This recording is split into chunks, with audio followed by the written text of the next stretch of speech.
Saatnya kita ikuti Market Corner bersama Tommy Arno, praktisi bisnis online. 98.5 Kabar Radio Training Station. Selamat pagi, ini apa kabar Anda? Kembali lagi saya Santi Rosalia seperti biasa di awal pekan jam 10 lebih 20 menit hari ini ya. Biasanya 15 menit kita lebih nggak apa-apa, tapi yang pasti kita kembali untuk menjumpai Anda untuk sharing, untuk belajar bersama bagaimana mengelola bisnis online. Dan seperti biasa kita sudah menghadirkan sosok guru kita yang sudah ada di Instagram beliau. Beliau adalah Mas Tommy Arno dan praktisi dari bisnis online. Anda bisa bergabung tentu saja melalui nomor WhatsApp kami di 0878 33300 atau melalui Instagram Live, karena siaran ini juga bisa Anda simak melalui Instagram Live Up Radio Semarang. Selamat pagi dan Assalamualaikum Mas Tom, apa kabar? Waalaikumsalam warahmatullahi wabarakatuh, Mas Santi. Kabarnya alhamdulillah baik. Oke, sehat selalu. Amin. Baik, Mas Tom, hari ini tim redaksi mengangkat satu tema bagaimana cara menggiring. Ada ya, jadi hanya nggak bebek doang ya, tetapi menggiring target market melalui online. Baik, hari ini di Semarang dan sekitarnya cukup mendung manja, jadi nggak cerah-cerah banget. Mudah-mudahan semuanya dalam keadaan yang fit-fit semuanya ya. Amin. Baik. Selamat bergabung untuk Anda yang sudah masuk di Instagram-nya Apredio. Nanti kita akan bacakan satu persatu. Ini adalah merupakan salah satu arena Anda untuk berpromosi ya. Nah Mas, penting banget ya Mas, kita mencoba untuk menggiring target market di bisnis kita sesuai dengan segmen yang kita mau tuju. Nah biasanya orang sering juga membuat beberapa akun sosial media. Nah ini penting nggak Mas? Atau memang perlu menggunakan itu untuk akunnya beberapa sehingga ini nanti akan terlalu banyak kita mendapatkan pertemanan sehingga nanti bisa lebih banyak orang itu digiring untuk melihat bisnis kita. Ya, tujuannya jualan kan adalah untuk dibeli kan. Nah, bagaimana supaya produk kita itu dibeli? Ya, pertama memang kita harus tahu target market produk kita itu ke mana aja gitu. Nah, setelah itu bagaimana caranya menjangkau mereka? Tentunya kalau di online salah satunya menggunakan sosial media. Nah, tentunya kita tidak bisa ngawur ya menggunakan sosial media karena kita tadi kan sudah tahu, oh target market saya itu misalnya perempuan usia sekian, dia profesinya sebagai ibu rumah tangga dan ada di kota tertentu, misalnya ada di kota Banyuwangi, ya kita arahnya harus ke Banyuwangi gitu. Ya. Sesuai dengan target market yang sudah kita buat sebelumnya. Jadi bagaimana supaya produk kita nyampe, ya settingan dari sosial media kita harus ke arah sana juga, seperti itu. Sehingga habis itu kita mempertahankan eksistensi. Bagaimana mempertahankan eksistensi dengan postingan-postingan agar akhirnya dilihat sama orang-orang perempuan dengan usia sekian, ibu rumah tangga di Banyuwangi. Itu baru salah satu contoh. Belum nanti di kota lain yang sesuai dengan target produk kita. Seperti itu aja sih sebetulnya. Nah, perlu nggak Mas membuat beberapa akun media sosial untuk bisa memperbanyak tadi yang saya sampaikan adalah pertemanan, sehingga nanti bisa lebih mudah lagi untuk memblaster ya produk-produk kita atau bisnis kita ke mereka. Boleh-boleh aja Mbak Santi, asal kitanya kuat menghandle-nya ya. Misalnya kita belum punya masih single fighter nih, belum punya tim. Ya kalau kita kuat mengelola 1-2 akun ya silakan aja, nggak ada masalah sih. Karena itu cuman sebagian dari strategi aja. Oh saya perlu menjangkau lebih luas, terus kita bikin akun lagi, boleh, nggak ada masalah. Oke, asal tadi ya konsisten dan kita mampu untuk bisa mengelola itu. Iya. Nah konsistensi ini yang memang harus diupayakan banyak ya. Mas, untuk memulai bisnis, kalau Mas Tom selalu bilang mulai aja dulu gitu ya. Nah, untuk bisa menyesuaikan kemudian menyempurnakan bahkan itu kan dalam prosesnya. Hal yang terpenting Mas, se-urgent apa setelah bisnis itu jalan, kemudian tadi secara segmented bisa kita lebih fokus lagi, kemudian juga secara produk atau packaging dan lain sebagainya agar memang betul-betul target market itu sesuai apa yang diharapkan oleh bisnis yang kita mau jalankan. Ya, kalau kita misalnya nih kita berkehendak atau udah punya niat mau jualan gitu ya, apapun produknya, ya sudah dimulai aja gitu. Kalau misalnya seperti saya kan bukan produsen, ya akan saya mulai Ya. dulu awal-awal punya produk itu ya saya punya produknya dulu. Kalau ini cerita tentang saya ya. Nah, saya punya produk dulu, habis itu akhirnya saya mentoknya gini, kok gimana ya cara jualinnya? Nah, akhirnya saya belajar cara jualannya. Nah, tapi saya sudah punya produk, akhirnya ketika saya sudah punya produk, saya ada apa ya, ada tanggung jawab untuk menjualkan, untuk melariskannya gitu. Karena kan sudah stok produk ceritanya begitu. Nah, akhirnya saya belajar cara jualannya. Nah, setelah belajar cara jualannya, nah mulai ditata tuh, oh ternyata harus begini, harus begitu. Ya sudah, habis itu akhirnya saya sekarang punya istilah tuh KFC, Mbak. Konsisten, Apa itu? fokus, dan komitmen. Ya, konsisten, fokus, komitmen. Nah, kayak gitu. Jadi mulai aja dulu gitu, jangan ada ketakutan, nanti kalau nggak laku gimana ya, nanti kalau nggak laris gimana ya, dan seterusnya itu, ya akhirnya cuma jadi angan-angan aja gitu. Oke. Konsisten, fokus dan apa Mas tadi? Komitmen. Konsisten, fokus Komitmennya dan bahasa Inggris. komitmen. Iya. Komitnya bahasa Inggris. Makanya saya cari loh. Iya. Komitnya bahasa Inggris. Baik, Mas. Nah, banyak orang kan kemarin-kemarin kita juga sempat bahas ya, dengan produk yang sama, harga beda atau bahkan punya kita lebih mahal. Tetapi kita harus berani memberikan value apa yang membedakan dan mungkin justru lebih mahal. Nah, ini penting banget. Nggak usah panik ya ketika ada barang yang sama tapi harga beda. Mungkin kita bisa mengambil strategi apa Mas untuk bisa sesuai dengan segmen kita. Kalau Mas Tom memberikan satu insight ke kita kan, sama capeknya tapi harga mahal lebih enak karena untungnya lebih banyak. Nah ini bagaimana Mas membuat sebuah narasi ya sehingga produk kita itu walaupun dilihat sama tetapi beda value-nya. Ya, pertama supaya bisa membuat narasi, membuat kalimat penawaran atau biasa disebut copywriting itu adalah kita pahami dulu produknya kita. Jadi kita benar-benar harus harus benar-benar menyelami produk saya itu. Kenapa sih orang harus beli sekarang, nggak belinya besok, gitu. Nah, itu harus bisa dijawab dulu tuh. Kita bikin listnya dulu karena dengan pondasi seperti itu nanti kita sangat mudah membuat kalimat-kalimat penawaran. Kenapa sih kok orang harus beli produk saya bukan produk yang lain? Itu juga harus bisa dijawab tuh. Nah, seperti itu. Jadi dengan menjawab pertanyaan-pertanyaan itu kita sangat mudah dengan sangat mudah akan membuat kalimat-kalimat penawaran. Ya. Nah, kemudian kalau misalnya ada yang contoh ya, ini contoh lagi nih. Saya balik parfum misalnya. Kok Mas Tom parfum agak ini terputus-putus. putus ya? Mas? Waduh. Halo? Agak putus-putus suaranya. Halo, ya. Tadi patah-patah. Sinyalku jelek ya. Sampai mana tadi, Mbak? Jadi membuat narasi itu kita harus paham betul produk kita. Ya, paham betul produk kita. Jadi dengan misalnya menjawab pertanyaan ini ya, kenapa sih harus beli produk saya sekarang? Ya, tidak besok atau tidak besok-besok gitu. Nah, itu dijawab dulu nih. Tidak ditunda-tunda. Ya, tidak ditunda-tunda, harus sekarang gitu. Nah, itu harus dijawab dulu. Misalnya kita bikin sampai 5 poin gitu. Kemudian pertanyaan kedua adalah kenapa orang harus beli produk saya, bukan produk sejenis lainnya. Nah, jawab dulu 5 poin. Nanti dari dasar itu aja kita sudah bisa bikin kalimat penawaran. Tuh. Ya. Baik, dan ini memang harus selalu ya Mas, kita ulik semua pertanyaan di benak kita, karena kita menempatkan diri kita sebagai konsumen, sehingga nanti apa yang membuat orang itu memilih produk kita, maka yakin dengan pertanyaan-pertanyaan itu. Mas, ini ada nih pertanyaan yang sudah muncul dari Tati. Selamat pagi Apridio, saya menunggu-nunggu untuk bisa ketemu dengan Coach Tom. Oke, Coach Tom.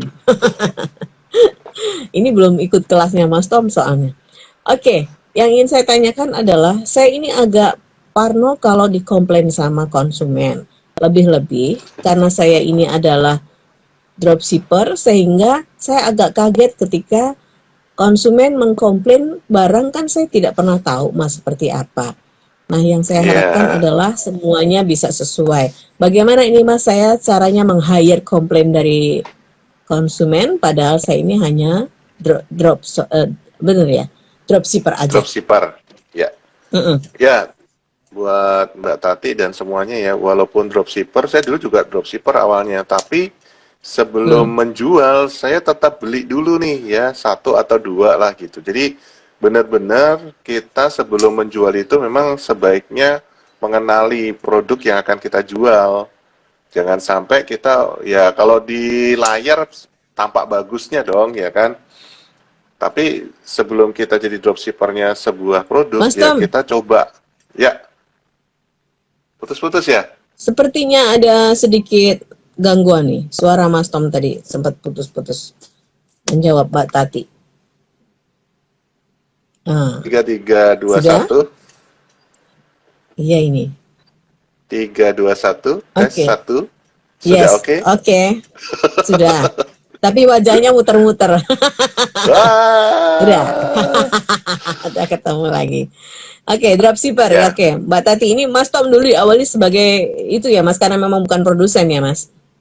ya dropshipper tetap kita harus beli ya, tetap harus beli barangnya supaya kita benar-benar tahu dan yakin, oh kualitasnya memang oke nih gitu, Mhm. baru kita jual. Jadi jangan jual kucing dalam karung juga Mbak, gitu nanti kalau pas ada komplain kita nggak tahu harus ngomong apa gitu kan. Seperti Ya, itu. Nah, tapi komplain betul tetap betul. harus handle ya. Jangan kita tinggal, kita Mhm. juga jangan menghindar. Nah, paling gampang adalah refund atau mengembalikan uangnya. Ya sudah kalau misalnya produknya kurang berkenan, Oh, Ibu, Bapak silahkan kirim lagi ke saya. Nanti saya akan kembalikan uangnya. Itu adalah paling jitu lah itu. Itu senjata hmm. pamungkas. Ya. Jadi Jadi barangnya kita dikembalikan. tetap berikan pelayanan ya seperti yang kita bahas tentang batiknya Mbak Santi waktu itu kan. Ya Ya, walaupun ada noda setitik tapi ya betul nggak apa-apa. betul. Cuma nanti kita ke depannya itu luar biasa dah, luar biasa. Nah, Oke. sambil setelah itu nanti Mbak Tati bisa coba beli juga barang tersebut. Oh ternyata begini ya, kok tidak sesuai dengan apa namanya deskripsinya. Ekspektasi Ya, atau betul. promo. Berarti betul. Ya, promo dari si produsen Mhm. ya.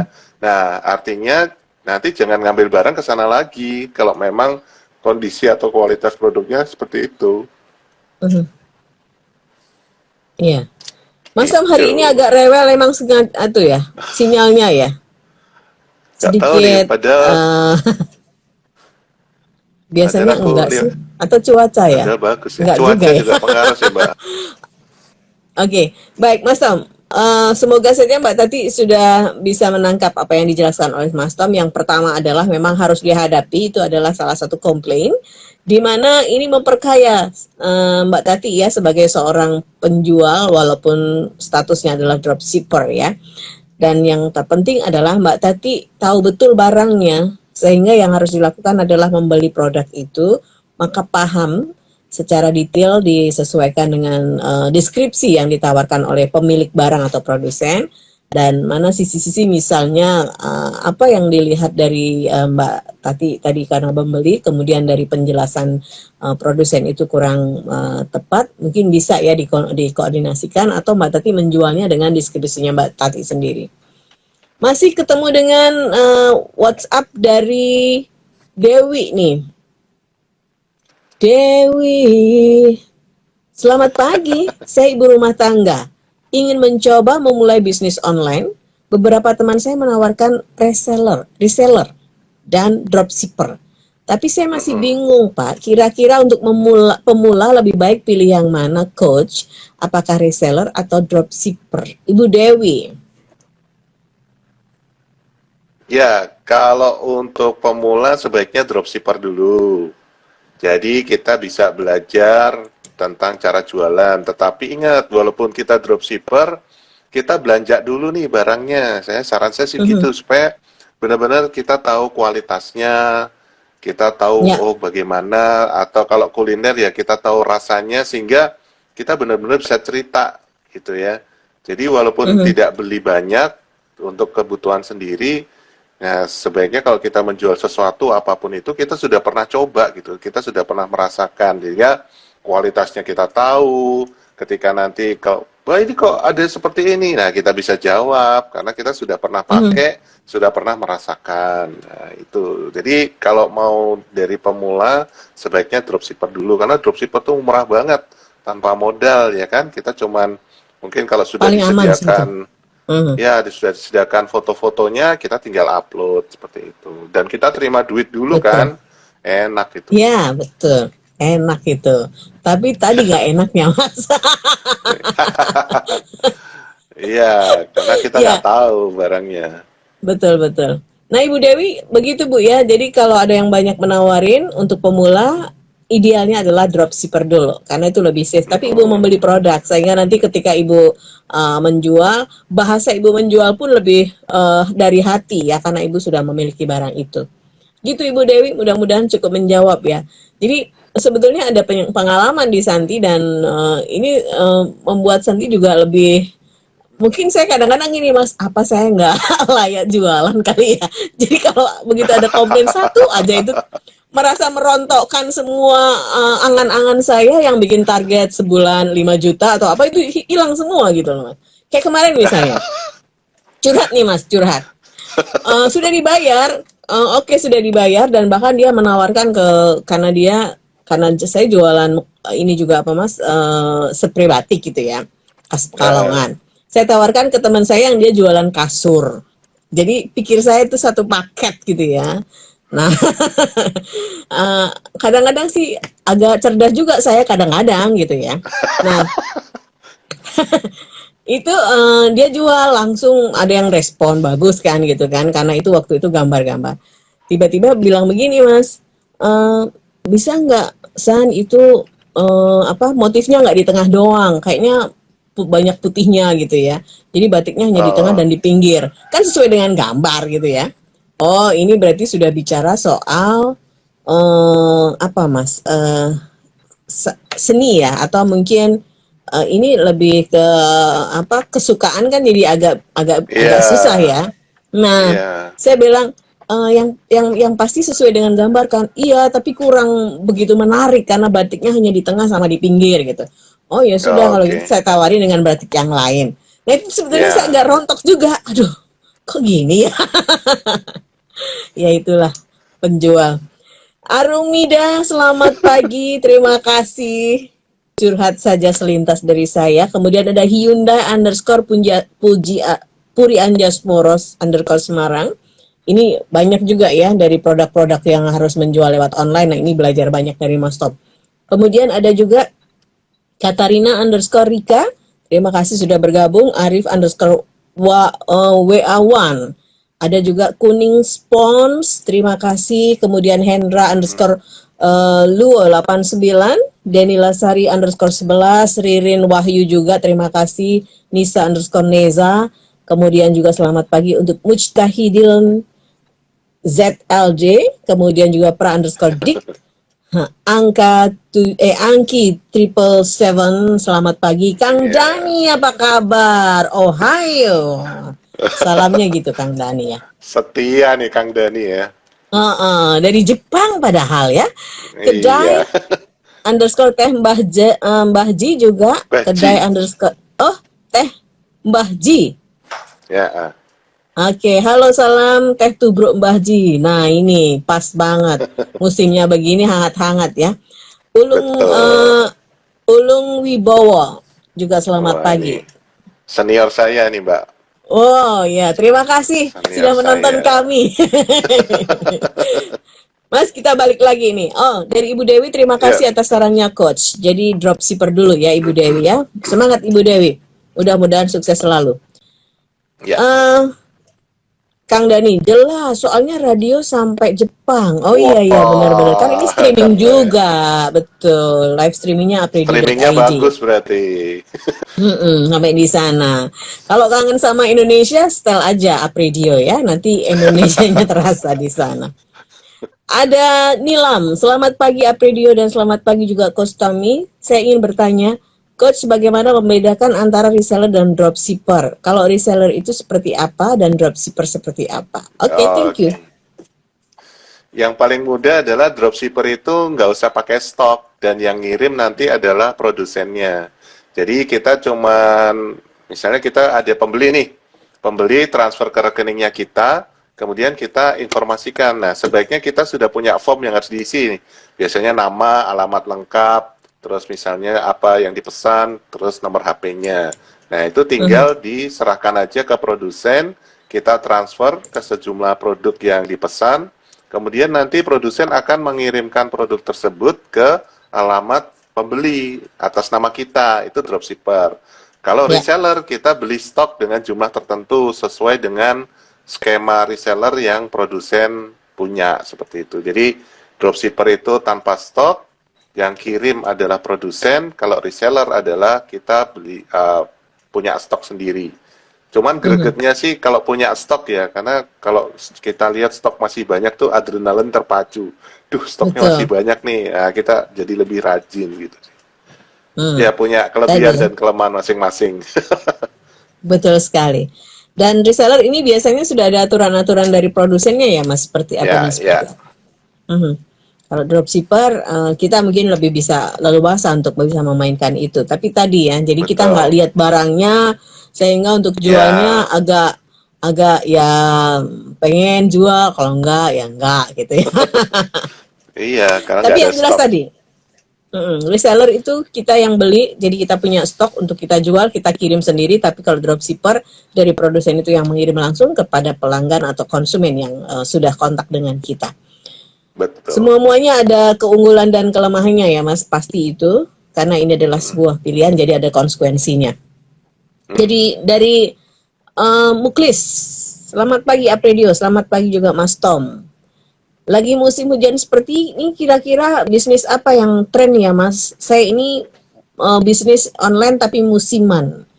Kadang-kadang kadang-kadang food, kadang-kadang juga baju-baju dan lain sebagainya. Kalau menurut Mas Tom apa nih? Oh, ini lagi nguji nih Tom, Coach.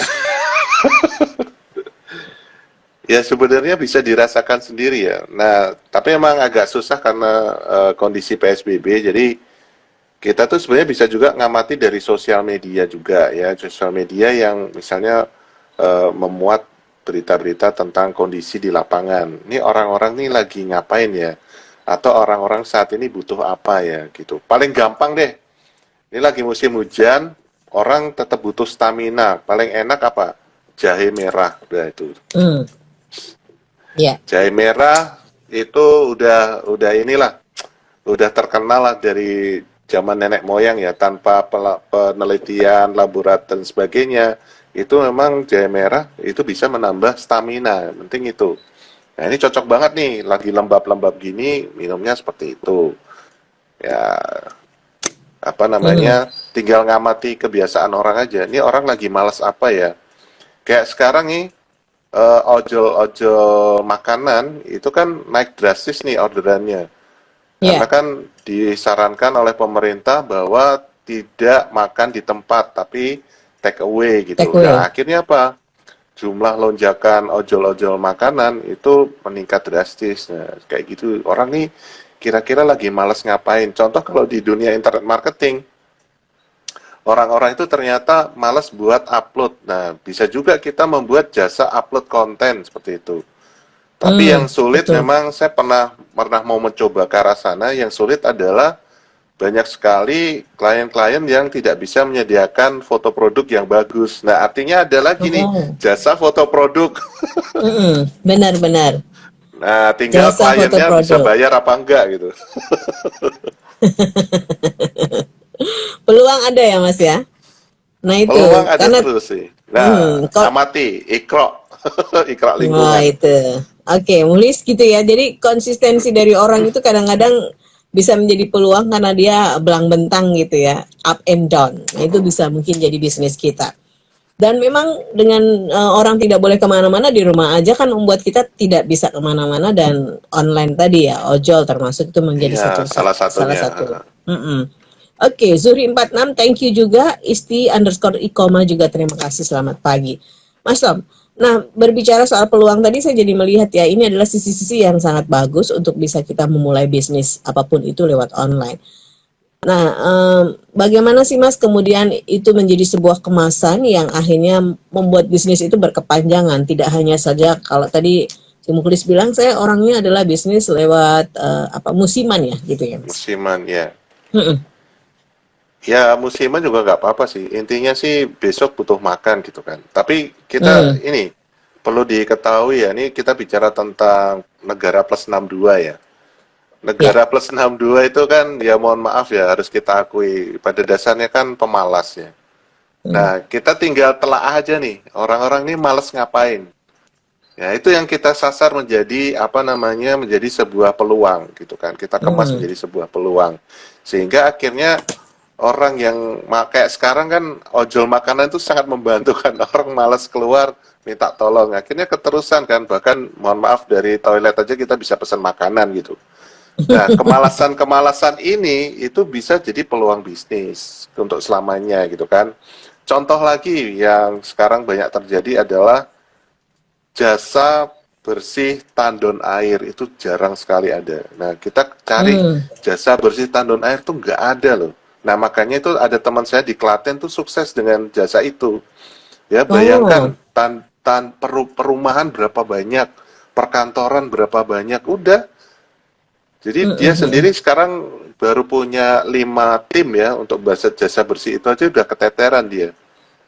Oke. Seperti itu. Nah, itu Iya salah satu benar-benar. contoh. Jadi Jarang. kita list kemalasan orang-orang itu apa aja. Udah jadiin. Iya, dimulai dari tempat kita dulu ya Mas, dibersihin gitu. Betul. Iya, Ukuran betul. capeknya kan tahu ya, jadi ukuran capeknya, oh ini bagus juga nih ternyata ya. Iya. Saya baru nangkap nih Mas, penting juga karena kan ini musim hujan juga, jadi harus dibersihkan biar tidak muncul nyamuk-nyamuk itu ya. Ya, betul. Nah, ini memang harus cerdas-cerdas tadi kalau Mas Tom wanti-wanti adalah ikro gitu ya, melihat atau membaca dari situasi yang ada.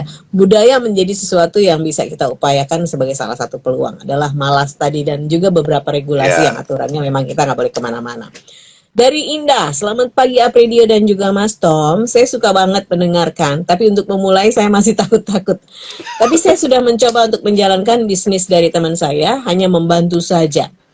Yang jadi kendala adalah memang betul yang disampaikan adalah konsistensi kita untuk bisa selalu mengupload atau mempromosikan lewat sosial media. Ada nggak sih Pak tip khusus misalnya kita bisa meng-hire orang tapi dengan win-win, artinya bayarnya adalah sebagai mitra. Seperti apa kalau pengalaman dari Coach Tom sendiri? Terima kasih Indah. Saya belum pernah melakukan itu ya. Kalau emang mau hire orang ya profesional aja, kita gaji minimal UMR gitu. Karena kalau sebagai mitra itu saya anggapnya partner kerja gitu. Nah, kita jangan sampai di awal-awal tuh sudah bermitra ya, kecuali kita sudah pernah Besar. sudah pernah melakukan bisnis senilai 1 miliar gitu. Jadi berasa gitu. Tapi kalau di awal-awal saya agak riskan sih, walaupun ini teman yang sudah kita kenal, nah ini justru jangan sama teman yang sudah kita kenal juga, dan itu harus benar-benar diikat dengan MOU yang ketat ya, karena ya kebanyakan nih pengalaman dari teman-teman ya, bukan saya belum pernah sih, banyak yang gagal karena ya ini teman gua gitu kan, jadi agak disepelekan gitu loh Mbak. Gitu Nggak loh. profesional ya? Jadi nggak profesional. Nah, kalau misalnya memang mau ada tim, ada karyawan, sebaiknya memang rekrut secara profesional aja. Mereka emang benar-benar jadi karyawan kita, digaji UMR, atau sebelum menuju UMR kita ada masa percobaan dulu, misalnya seperti itu. Nggak ada masalah gitu. Atau bisa juga kita memanfaatkan anak magang dari SMK-SMK. Ini nggak tahu ya apakah mereka sudah membuka kembali program magangnya, karena kan lagi PSBB seperti ini ya. Tapi saya lihat di Jawa Timur beberapa kawan-kawan saya sih sudah banyak sekali anak magang yang bertempat di tempat dia gitu. Nah, anak magang ini sudah kita berikan job desk sesuai karyawan seutuhnya. Ya, Oke. nah keuntungan menggunakan anak magang adalah paling tidak kita menyiapkan makan siang udah gitu aja kan. Sama ada Mm-mm. reward lah. Ada reward supaya mereka rajin. Kelemahannya adalah mereka jangka waktunya rendah, pendek Pendek. gitu kan. Ada yang Mm. 3 bulan, ada yang 6 bulan. Nah, tapi kalau misalnya nanti sudah terkenal tuh kita dapat terus tuh. Jadi angkatan-angkatan anak magang berikutnya tuh sudah siap gitu. Ya. Nah, itu salah satu alternatif menggunakan anak magang, kita tidak keluar biaya, ya paling nggak biaya makan siang buat mereka lah, kasihan kan kalau misalnya Mm-mm. jajan, walaupun sebenarnya dari SMK-nya sudah ada budget untuk itu gitu. Nah, yang kedua ya benar-benar profesional, kita hire karyawan, sehingga kalau bermitra di awal tuh benar-benar harus ketat sekali sih, ada MOU yang ketat gitu. Apalagi ini Mhm. masalah duit gitu, bahaya banget. Sensitif ya Mas. Sensitif Ya. banget. Apa masanya Mm-mm. juga lagi nggak enak nih. Apalagi sama teman deket malah ini nggak enak banget. Nah tadi sebetulnya Mm-mm. profesional itu dibangun itu dari sisi manapun karena ini adalah sebuah usaha atau bisnis ya. Baik Ina, Mm-mm. mudah-mudahan sudah cukup menjawab. Tapi satu-satunya yang harus dilakukan adalah tadi menggunakan teknologi KFC ya, konsisten, fokus dan komitmen. Jadi itu menjadi sebuah peluang sebetulnya kemalasanmu untuk upload. Nanti ada peluang usaha dari orang lain juga. Betul, betul. Dan tape ketan Bu Ibu Iis. Wah ini Wah, enak banget ya, seger banget kayaknya rasanya tape ketan gitu kan. Yoga iya. CS_official juga selamat pagi. Nazla Maharani _Ubris, terima kasih Bu Nazla. Ini adalah salah satu dosen di Ubris yang juga punya bisnis online ini Mas. Bu Nazla ini. Oke, Mas, kita sepertinya sudah harus dibatasi oleh waktu, tapi ada pertanyaan dari Jaja. Selamat pagi Mbak Santi dan juga Apredio dan juga Coach Tom. Saya Jaja, saya ini dari Salatiga. Yang saya tanyakan adalah, saya ini kan bisnis clothing Mas. Mm-mm. Sebetulnya saya suka sekali untuk memperlihatkan bagaimana proses pembuatan. Nah, bagusnya Ya, seperti apa ya Mas untuk bisa menambah value jualan saya sehingga harga yang saya tawarkan ini reasonable dengan yang didapatkan oleh konsumen. Terima kasih. Jaja, thank you. ya itu sebenarnya memperlihatkan proses produksi juga salah satu strategi ya. Orang bisa trust, bisa percaya sama produknya kita. Nah, Mhm. tentunya kalau sudah clothing seperti ini, banyakin testimoni aja sih. Karena saya juga sendiri ada langganan apa bikin kaos gitu. Jadi yang lagi ngetrend sekarang tuh bikin kaos satuan dan dia bener-bener keren banget sih. Dia bisa secara Custom berarti ya detail Mas? custom. Jadi aku Hmm. pesan pesen apa namanya kaos satuan sesuai dengan desain semauku itu mereka bisa gitu. Dan itu hasilnya Hmm. bagus banget dan saya pernah nyoba ya namanya pembeli kan nyoba dulu. Ternyata Ya. bagus nih dan akhirnya saya jadikan bonus di kelas saya Mbak gitu. Jadi Mhm. jadi langganan juga. Nah itu harganya juga harga premium kalau menurut saya ya. Dan memang bagus sih hasil kerjaannya bagus. Jadi testimoni itu penting ya. Dan dia si langganan saya ini tiap hari posting di Instagramnya. Jadi testimoni-testimoni orang yang datang sedang pilih-pilih kaosnya itu di syuting Mhm. semua sama dia. Ya kadang-kadang dia juga juga apa metodenya kan metode cutting. Nah, dia juga ada tuh. Dia men-shoot lagi sedang potong-potong desainnya orang, terus proses produksinya gimana. Itu juga setiap hari dia posting, Mbak. Mhm. Itu. Jadi, Jadi mhm. eksistensinya kelihatan gitu. Mhm. Nah ini perlu mungkin di video gitu ya Mas, karena memang menarik karena proses Hmm, itu sangat membuat tadi kalau di Jaja bilang kan untuk lebih value-nya dia. Premium betul, juga harganya orang jadi trust juga. Oh ini ternyata cukup ribet betul. secara handmade dan lain sebagainya menyusunnya itu cutting-cuttingnya itu ya. Karena ini Oke. Mbak, apa di Mm-mm. video tersebut dia memperlihatkan bahwa dia sangat menjaga amanah gitu loh. Jadi dia Hmm. tidak Oh iya, dari iya. itu sudah video tersebut mengatakan tenang, aku bisa memberi kamu produk yang bagus, nah, gitu. Mm-mm. Betul betul. Jadi percayakan saja keinginanmu untuk membuat kaos ini kepadaku, gitu ya. Ya, betul, betul Bahasanya banget. begitu bahasanya. Oke. Baik, Mas Tom, kita ulang lagi bagaimana cara menggiring target market melalui online, mungkin terakhir dalam diskusi hari ini. Ya, tentunya kita sudah punya produk dulu, dan produk ini kita bikin dulu target marketnya siapa saja sih yang butuh produk saya gitu. Siapa saja ya orang-orang yang bermasalah dan solusinya ada di produk saya. Nah, itu dibuat dulu listnya target market. Kemudian langkah kedua, kita harus mempostingnya, harus mempromosikannya, harus memberitahukan ke orang-orang yang sesuai target market kita itu, salah satunya dengan sosial media, itu paling mudah ya. Nah, kemudian ya sudah, setelah itu KFC, konsisten, fokus, dan komitmen. Ya, seperti itu aja sih, gampang, tapi sulit dalam pelaksanaannya. So, apa yang harus lakukan, lakukanlah, begitu. Ya. Coach, kita ketemu minggu depan di SMK 7 ya. Kita akan bareng-bareng di Market Corner Goes to School. Dan Anda yang pengen juga kita kunjungin komunitas atau Anda punya sekolah juga silakan saja hubungi Apredio. Terima kasih untuk hari ini dan sukses selalu, jaga kesehatan Coach. Assalamualaikum warahmatullahi wabarakatuh. Waalaikumsalam warahmatullahi wabarakatuh. Disiarkan langsung dari Menara Universitas PGRI. Up Radio.